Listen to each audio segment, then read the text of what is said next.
આપણે આજે ફેનકી બનાવશું તો ફેનકી માટે મેંદો છે અને 500 બટેટા બાફવાના છે. મીઠું નાખી દીધું છે, પાણી નાખી દીધું છે કુકરમાં અને કોબીને ખમણી નાખી છે. અક્ષર મસાલો છે, સોસ છે. ફેનકીનો મસાલો બનાવ્યો છે એટલે આ કાંદા કટિંગ કર્યા છે, કોબી ખમણી છે, કેપ્સિકમ મરચાં કટિંગ કર્યા છે. બટેટા બફાઈ ગયા છે ફેનકી માટે.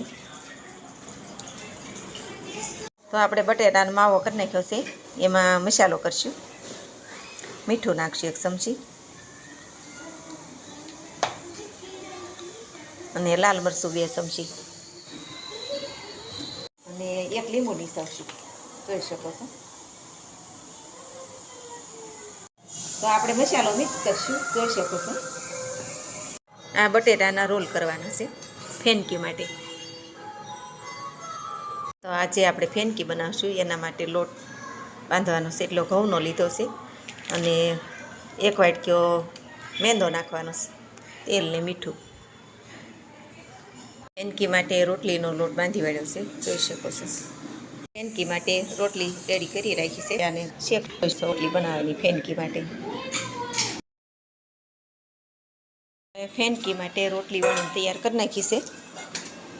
ફેનકી માટે રોટલી આપણે કાશી પાછી શેકી લીધી છે. જોઈ શકો છો. પછી તળવાની મસાલો ભરીને શેઝવાન સોસ પાથરશું ફેનકીમાં. જોઈ શકો છો. માયોનીઝ નાખવાનું.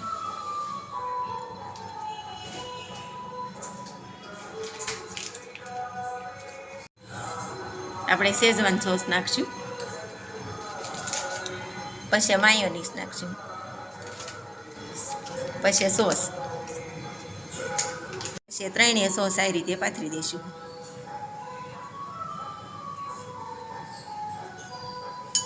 આપણે બટેટાની થેપલી મૂકશું. જોઈ શકો છો. ફેનકી કોબી નાખશું, કેપ્સિકમ મરચાં. જોઈ શકો છો. ફેનકીનો મસાલો કમ્પ્લીટ તૈયાર કર્યો છે.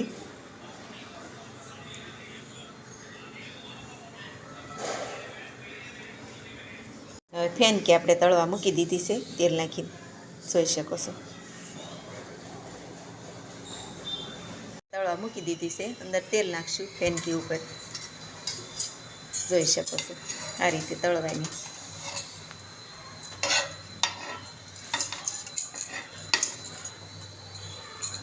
હવે રેડી છે આપણી ફેનકી. એને અરે સોસ છે અને લીલી ચટણી છે. હવે સર્વ કરશું.